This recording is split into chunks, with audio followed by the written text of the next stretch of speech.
back out, Red. Play back out. And his family, how are you? Give yourselves another warm round of applause again. Not going to be too long.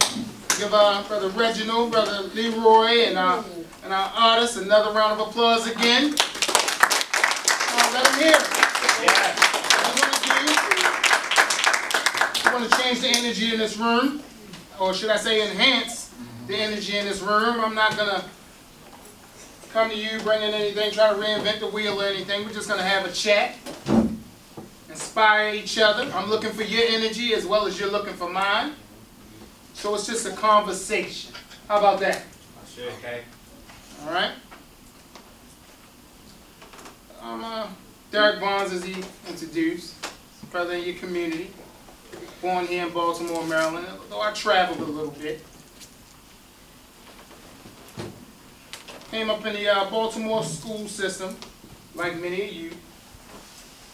Some of you are just as intelligent and outspoken. I can see it in your eyes. I can see it in the way you carried yourself. I met some of the young men as I arrived today. But for me, education wasn't the strongest lane for me. Yeah, you see me here now, and you hear about the books and me being around outstanding men such as Brother Reginald here. But that's not how things have always been. It hasn't always been that way. My journey started, please, gentlemen, in the back, please. My journey didn't start like most.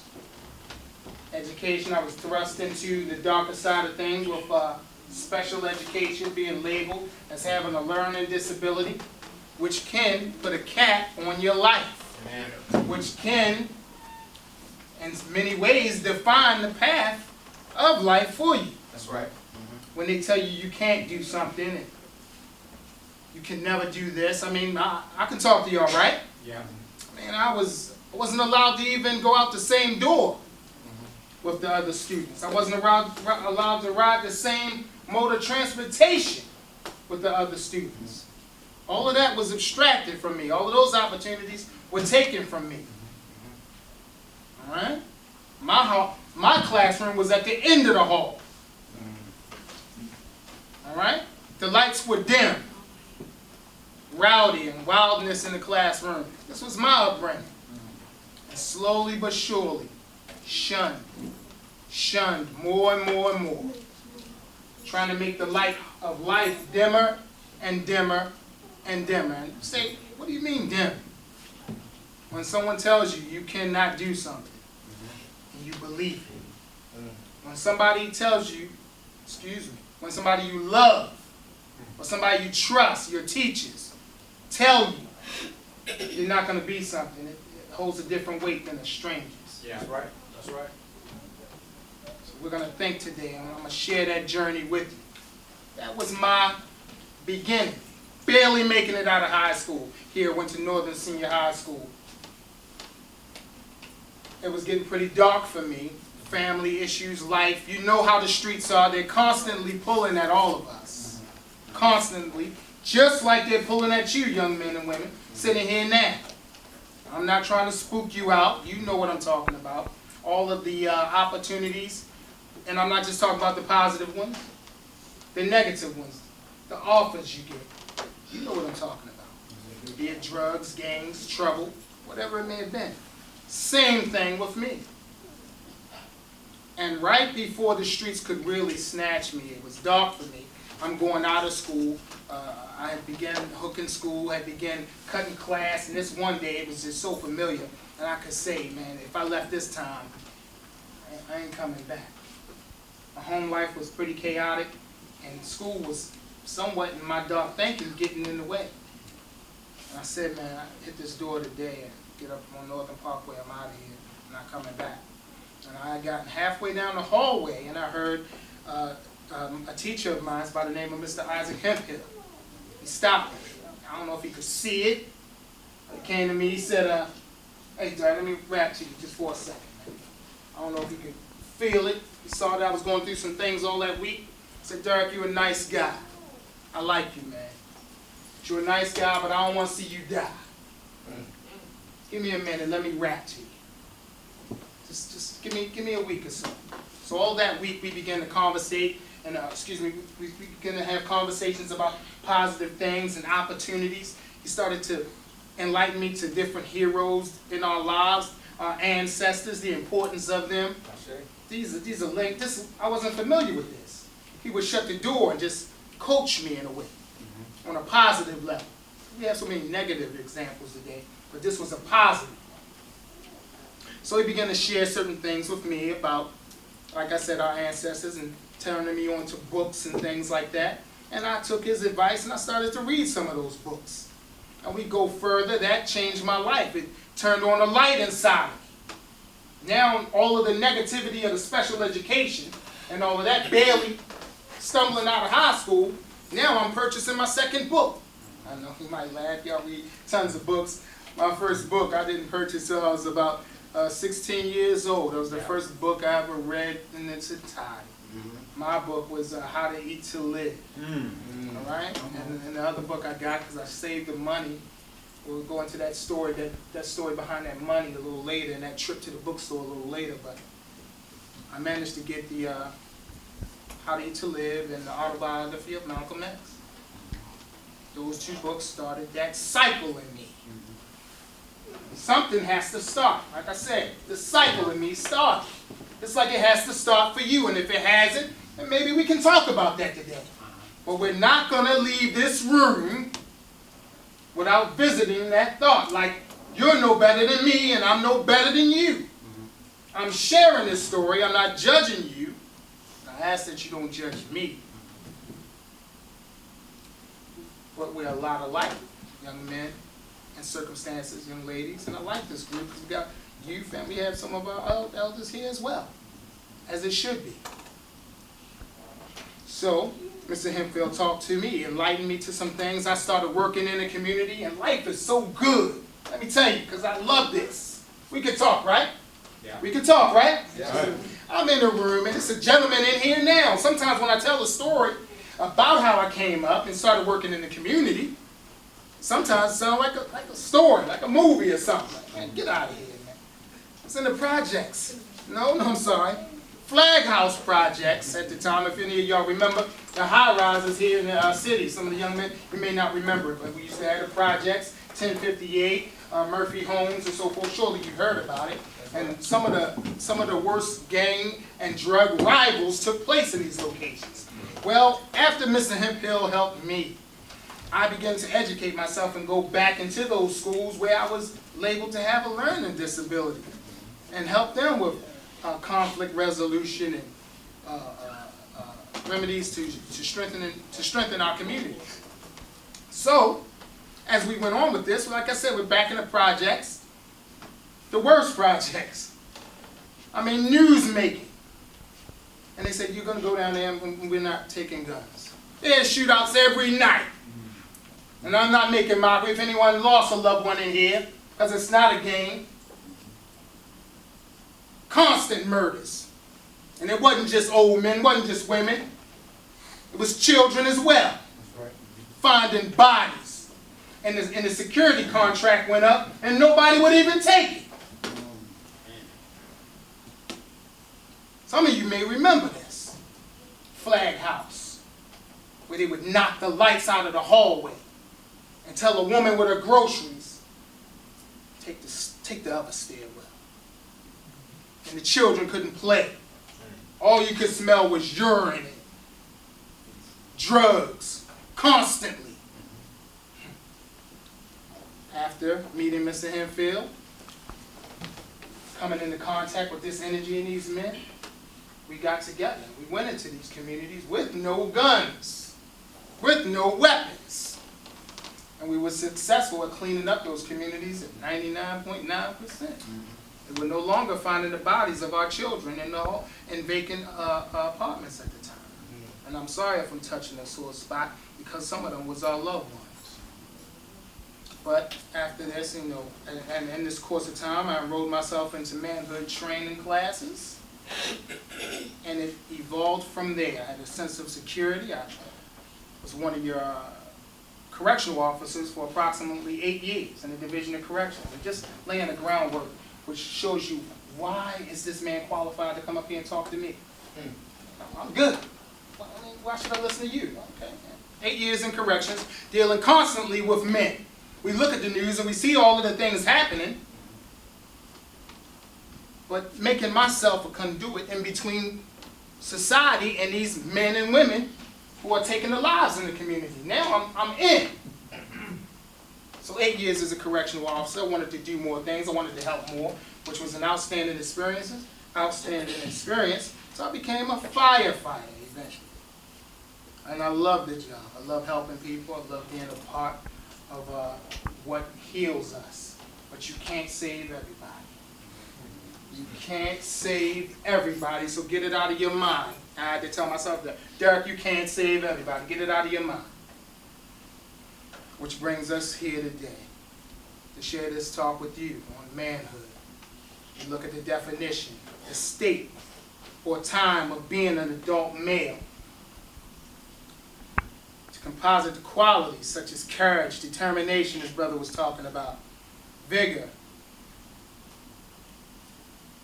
which is embodied in a male. Now some of us might say, why? Why brothers to greatness? Why? Why brothers to greatness here in Baltimore? You look at the news just like I did. 300 plus murders. That's right. 300 plus homicides in Baltimore. Why brothers to greatness? Why not be in here? Why are there empty seats with a murder rate like 300? They say the highest it's ever been in Baltimore. And it affects everybody's home. That's right. There isn't one person in here that's like, you can't sleep at this portion of what I care to share with you today. The duties of a man, manhood, the duties to protect, to guide, to direct. These are the duties of a man, manhood. This is what's required of us. But we're broken, man. Our men are broken in our community. Talk about Black Lives Matter. I hear it and I respect it. No disrespect to anybody in here that may be a part of the organization or whatever, but I'm just saying, how can you yell Black Lives Matter when you murder each other up and down the street constantly? Flooding your own community with the blood of our own. But if something happens nationally or a white officer mistreats us, then it's national news. And we're ready to jump out and march. You need to march every time there's a shooting, every time there's a senseless crime taking place in our community. We need to march then. And this is what creates this tug of war. This is what is lulling us to sleep. We're getting comfortable with the language. Black Lives Matter. Oh, if the police do this to us, then we need to. But nobody wants to do anything. Nobody wants to put the solutions together to address what's actually going on. That's right. That's right. So like I said, 300 plus murders here in the city. Now think about Philadelphia, D.C., Los Angeles. If you look at it, you're actually surrounded in a lot of ways. And we take hip-hop. We got my man here, a little key, I believe. Other than the artists, the rappers, which I love hip-hop. I love hip-hop. Now, hip-hop brought that book, How to Eat to Live, to my attention. This is the truth. I found out by listening to hip-hop. So I'm thankful for positive hip-hop. But there is a negative side to hip-hop. Nobody wants to touch on that. If you have the minds and the hearts of our people, but you don't open up your mouth to instill hope in them, and you want to constantly tell them about the trap, hustling and flipping keys and so forth, and you want to make that your entertainment, then you start losing the members of your household. Now, oh, that's my nephew. I wear him on my shirt. He's gone. Because of the blueprint that the hip-hop starts to give us. Not all hip-hop, the negative hip-hop. I mean, if it's your 5th album, I know about the come up and you know, what it's like to get on in the game. But when it's your 4th and 5th and 6th and 12th album, and you still talking about the trap, you're still talking about flipping keys, Come on. every woman is a bee, Come on. then you're a traitor. Uh-oh. Uh-oh. Let's talk about that. Now you're a traitor, because you will have to make a decision. I don't care how old you are in here, because they make coffins in all sizes. I wish I could come and throw flowers and spread the cheer, but it ain't like that. You know how many funerals and wakes I go to? Come on, brother. Come on. All of them don't make the news. And it's a unique situation because I've hopped off the apparatus to resuscitate some of these young men and women and wasn't successful. I bring it home all the time, but you can't save everybody. Unless you sitting there pumping on the chest of a young man riddled with bullets, and his mother all the time, you got him, can you get him, and he gone. Now it changes things. Now I have your attention. Because this is what it is. Baltimore. The likelihood of being murdered is higher than becoming a ball player. Facts. Facts. Go out here and cop dope or a handgun quicker than your Uber. Come You on. know where you are. Come on, brother. So true. The senseless murders that took place across the street. I responded to some of them. I mean to make you uncomfortable, but damn it, I do mean to make you uncomfortable. That's right. That's right. I do. That's right. And I wouldn't say it if I didn't love you. I laid all my whole life down for you. And when I say for you, I'm talking about as a public servant. I've been a public servant since the age of 17. And like I said, I love it to be able to come to these settings and speak. I have a gentleman here who can verify firsthand. Coming to him, 17, 18 years old, and working in some of the most drug-infested locations in the city. Brother Kenneth, please give him a round of applause, please. Put him on blast. But it's a very unique connection. I haven't seen this man in years. So to come in here made me feel like $1 million to see his face. Because everybody doesn't make it. That's right. Everybody doesn't make it. So stop thinking like you have forever. Like you can jump in or out of the game. Regardless of your age. Because like I said, they make coffins in all sizes. Come on. Come on, brother. Don't be a fool. I see the young brother, the artist here with his family. His family's behind him. A warm round of applause. I said his family's behind him. You know how many of our young men we're losing? How many fathers and mothers or families don't back the young man's dreams, the young lady's dreams? So the light goes out. And then you're reading about him or her somewhere else. But that's not the case, and we can turn that around today. And that's what we're here for. Brothers to greatness. Why? Because this is needed in our community. I was just attacked recently on social media, a guy who I thought was a friend, but you know, all you need is a little bit of time to tell you the truth. He said, Jack, I want to talk to you, Jack. I have a master's degree in this, and I have a master's degree in marketing and in business, and I just want to talk to you, Derek, because I think you're overdoing it, man. What do you mean? I mean, you're suited up, man, and nobody can identify with you, man. I'm not taking anything away, because you don't have to wear a suit and tie every time. I can do the same thing in a sweatsuit. That's right. See? But let me show you why. Unlike attracts alike. And he told me I was doing too much, and nobody would identify with me. But he wasn't aware of how in my community the young men's self-esteem is so low that it reflects around their waist. You know why? Come on. You ask him, what's up, young man? Just hanging in there, nothing. And how it's easy. When you hear gunshots, it's nothing. Yes, I'll take a half and half and 4 wings and fries. Gunshots. Yes, and yes, a jumbo half and half, please. Come on. Come on. Come on. And it's okay. It's okay. Until it's your nephew under the sheet. Uh-oh. Uh-oh. Until it's your baby under the sheet. Now that changes everything. Now that changes everything. But again, why brothers to greatness? Yeah, young men are dragging.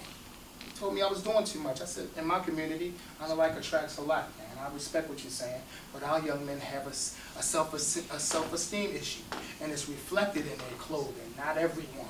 Listen to me. But without a doubt, if you can go from neighborhood to neighborhood, from West Baltimore to East Baltimore to Virginia to Los Angeles, and they all moving the same, and damn it, it's a problem. Facts.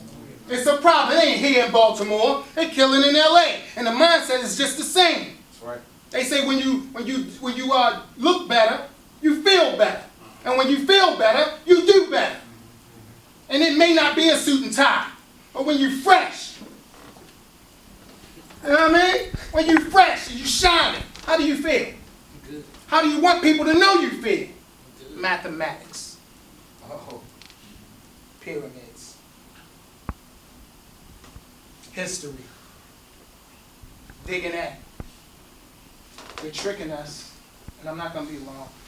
They're tricking us. Like I said, the negative hip-hop, and I was talking about what you eat. What are you eating? No, I don't eat no pork. I don't eat this. I hear you. What you watching on television? Same thing. Tell live vision. Come on. Tell live vision. Say it again. You sit in front of that enough, and I assure you, you'll become obese with the ignorance of society. Come on, man. I mean, you sit and watch shows that just slowly strip you of your morals. I mean, you think it's slick, you think it's funny until your child is struggling. No disrespect to what you like. Not enough a Family Guy. It's funny. Then the longer you watch it, you'll start seeing how strange it is. Sexuality. Come on. How to make a game. How everything's funny. Rape is funny. Everything, the life is pulled out of the TV show now. Now you're just being bombarded. Now you're just an empty box sitting in front of the television, constantly eating something that isn't adding to your mindset or your heart. So everything's a joke. You can't take anything funny. Watch the youth. Nothing. YouTube. They watch a fight and laugh. Oh my goodness! They slapped the bus driver. Oh, they stomping the bus driver. But you sit here and you digest foolishness on TV constantly. No wonder you're numb. It ain't just the kids. I'm talking to some of us, young men. Because in order for the young man to leave the house and join the gang, he had to get by you. Say that again. He had to get by you. Let's talk about who's on our post today. Are you? How do you get your son past you, sir? Ma'am? How the Pirus come get your boy? Not making mockery, I'm just calling it like it is. I was in a room like this with the heads of all of the gangs from here to Virginia about a month ago. I gave them a chance, they spoke their mind, and I was just listening. Oh, everybody ain't from an old broken home. Some of them just straight up got passion. And you ain't think nothing of it until you were called to identify the body. It's a setup. The music. Enough negative hip-hop will drive you crazy. Enough negative music will impregnate you with foolishness. It will take your little girl and make her remove her whole level of morality and what you taught her. What you trained her up in, and it'll snatch it straight from her. It'll take your son and make him as cold as ice. To where if you don't stop him, he's going to kill somebody. Or somebody's going to kill him. Then it's Black Lives Matter again. But I didn't come to just cast a dark cloud. Heart, mind, and attitude. You have to, if you're working out in the gym and you lift your weights trying to get right, you should be lifting just as much in your mind.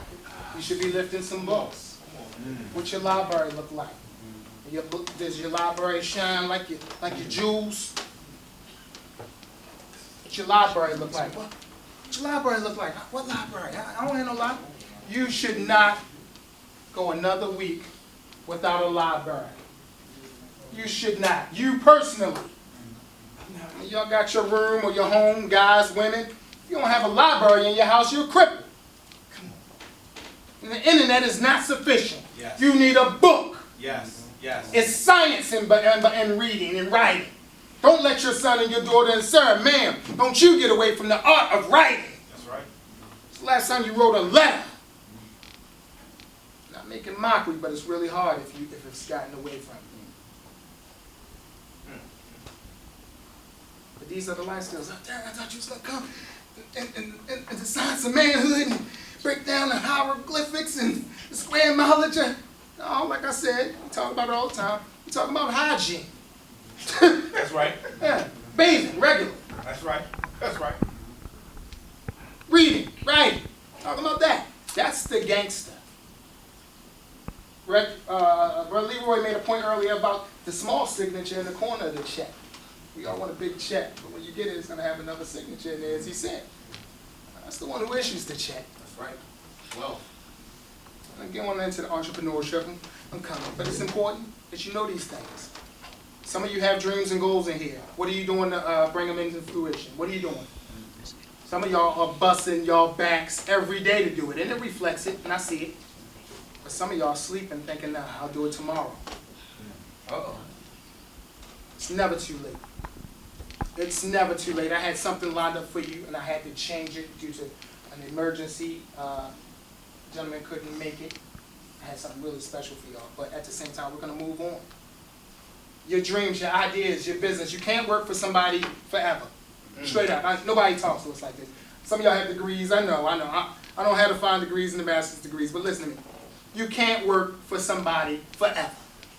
There's nothing in you, man or woman or young men, young ladies, that should make you want to go and punch a clock for someone else for the rest of your life. Come on, man. And Come if on. you do, if you do, then you're in trouble. That's right. And you are no different from those laying sideways over at March Funeral Home. The only difference is you can move now and then and they can't. If you don't have a dream to own something of your own, you are dead. Come on. It got to me a little late, damn it, when I got it. When I got it, I swear to God to you, I've never been the same. I don't care what house of worship you're in. I don't care what you study, what science or what organization you're with. They're not plugging you in and say, look, the world needs your idea. And you're missing out. Yes. Which brings us, I'll mention, this is Science of Manhood. This is my book. Y'all can clap if you want. It's all right. I'm going to talk on it a little bit.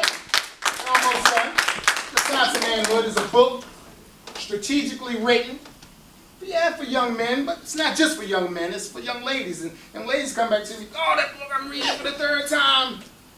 It's not just for men, but it is directed at us as men because we're in a very unique situation. Yes. Yes. But I'm telling you, what got me was when the young Japanese girl ran up to me and was like, Derik Barnes, I read it 3 times. I felt like I was working in the jail with you the way you described it in here. My house and... Wow. And here it is, I got to slick and try to get it in the brother's hands. But a young Japanese girl saw the value in it. Don't let it get past you. And even though it says the science of manhood, don't be shook by that. It's for women too.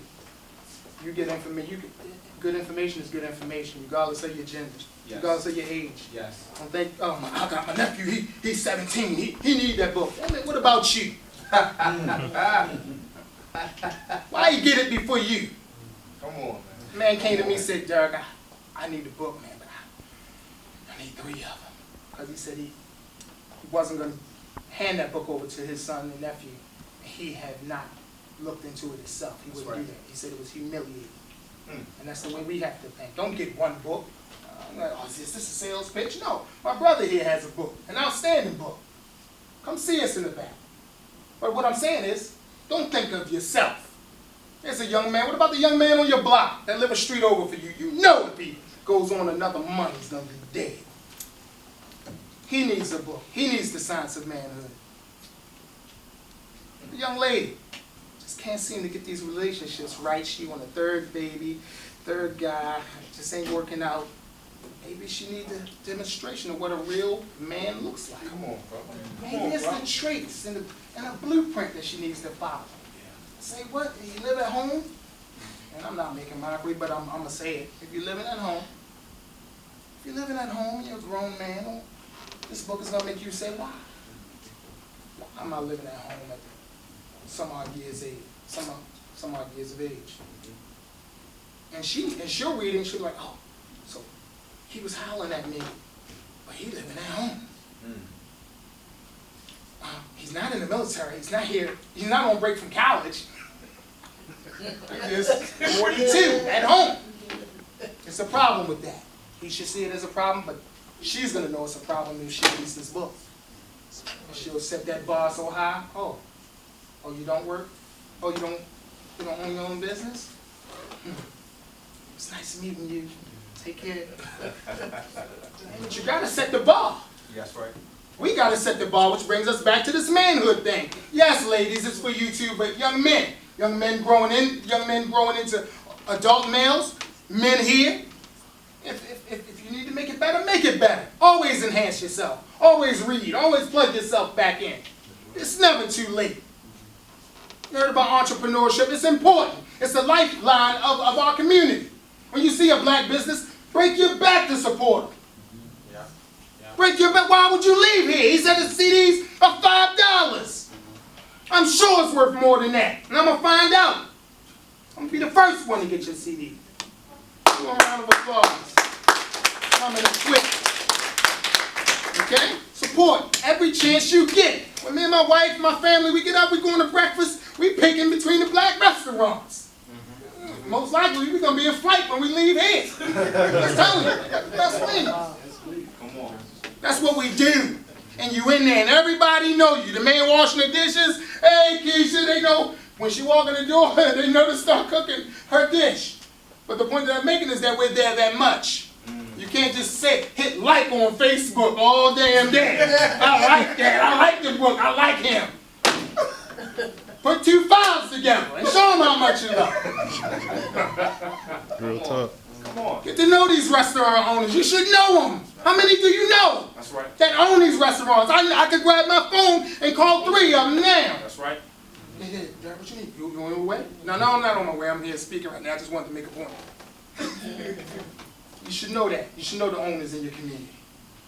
You should know what their drive is. Some of you don't have it. Straight up. Some of you don't have it. Come on.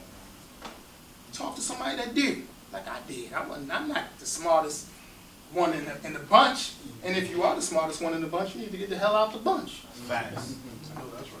Right? Sharpen yourself, man. Young ladies, hang around young ladies that have drive, that have something going on, that can talk about something other than, Facebook or what's going on with this young man. Love a man for his drive. Did that expire? I heard them talking on the other day on the site. Did they even give out flowers anymore?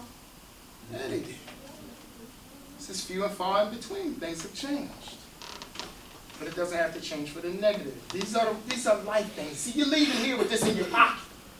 Oh, Derek, yeah, he was there. You're going to take some of me home in your pocket. You might get the book. I don't know. We have them. But the point is, support black business. It's important. You don't have a choice. You'll starve to death if you don't. So no one tells us like that. Your communities will fall apart if you don't. Huh? There'll be no pride. Nobody respects you. The Asian don't see you coming and go, it's you. No, they see you coming and go, warm up 4 wings and fries. Come on. But no real respect. Nobody respects you. No one respects us when we don't do for ourselves. Go to college for 4 years. Come out and go job hunt. Do you understand? Nobody else in the world does that. Come on, man. Nobody on the earth. 196,940,000 square miles. Nobody teaches that. Go to school and get, can I have? Bust it up, break it up. Platinum artists. You already see that, don't you? Sir? Yes. Yes, sir. I'm honest. Speak it up. Do you? Yes. Yes, sir. Do you feel it? Yes. Sir, do you feel it? That one day everything is going to change for you? All right? Special education. Damn it, put me in special education. Got out of it. Saw a man that wasn't ashamed to get with him, pause, and learn. Now I know what a man looks like. Now we reflect each other. Now it's no longer one man, it's 2 men. Two more men get together, create two more men. But when you're a coward, you shut it down, you shoot him, you do drugs, you give him everything under the sun besides what he needs. Don't be a damn traitor. Yeah. I don't care how old you are. We about done. Come on, man. Frustrated. Come on, man. You're a traitor if you don't support yourself. You're a traitor if you don't reproduce yourself mentally. And the hell you reading books and you become smart. You got all the talent. You can write the rhymes. But you sit there and watch your brother sink. You're the only ones that do this. But listen, we almost done. I'm going to use myself as an example. You had a little girl, Samantha, from Japan. You know, she came over. She loved the book and everything, and I was blown away. And she gave it to her brother. And they wanted two more. And now when they see me coming in their establishment, and this is the truth, hey, they handle me totally different now. Because it's the difference between life and death. I don't have to respect you if you don't respect yourself. If you're sleeping with everybody, there's no value to you. Right. Ladies, if you're just everybody's girl, then you're really nobody's girl. And if you got 30 women, you can't really take care of one. Strike at it, man. You can't. Yeah, if you have 30 women, you can't take care of one. Right. Be real. A woman is a handful. And I say it, you should be looking to get your own place. You should be looking to obtain your own transportation. You should be looking to, by the time you lock down, I'm sure you want to be a certain place in the music biz, right? Before some girl can just come grab you, right? You'll come out, right? Sir, you'll come out. Am I correct? I feel it's like I was a commodity before she called me. No, exactly. So real quick again, supporting black business. The tables are set up. Yes, the tables are set up. Yes, it costs. It might be a price break. But don't be ashamed to support black business. And when I say support black business, you may not have the dollar right then and there.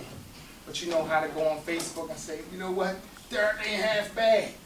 Well, I got his book and I like it. Or I heard Reginald, look, I'm wearing the shirt. Godly image, am I right? God made. Yes, sir, God made. Godly image, all of that. Show people. See, everybody else does it except for us. The Koreans would never hold up your product unless they respect you. And I had that happen. That's right. I had the young Asian lady hold up my products. Can I get a product, please? Can I get some products? Just real quick, I swear I'm not going to be long. I just have to really put this pen in it. Okay?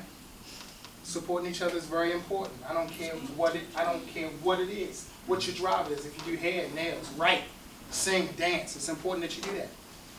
So I had ideas. My wife has ideas up here, babe. Right up here, clinically, and I'm done. This is my family. Like I said, I'm Derik Barnes. My wife Keisha. This is my dad, Mr. Anthony. We started Cultural Essence as a family. As a family. I went to this man and I asked him, I said, this is what I do for a living. I'm this and that. Can I marry your daughter? I asked him, right? And he granted me the permission after several conversations.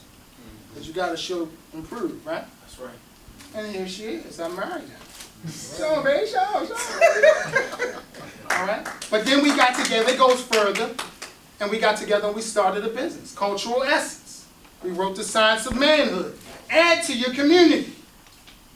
Add to your community. Oh, this not, oh, he a hustler, that's and so. No! You're business people. Facts. All right? You don't have to wait for us to go walking across the screen on Empire to say, oh, they important. You don't have to. You don't have to wait. But what I'm saying is when you go back to that table, shake my hand, meet my wife, meet my dad, meet me. Even if you don't buy anything, let me meet you. Or you can buy something. You know, or you can buy something and enrich ourselves. Don't leave here without my information. Don't leave here without Brother Reginald's information. Don't leave here without these artists' information. Give Brother Leroy, please give him a round of applause. Sorry if I took too long, but again, we have products in the back. Please come see us, shake our hands. We're a family. Let's act like it. Thank you. I'm Derik Barnes, and it's been an honor to be here today. Thank you, bro.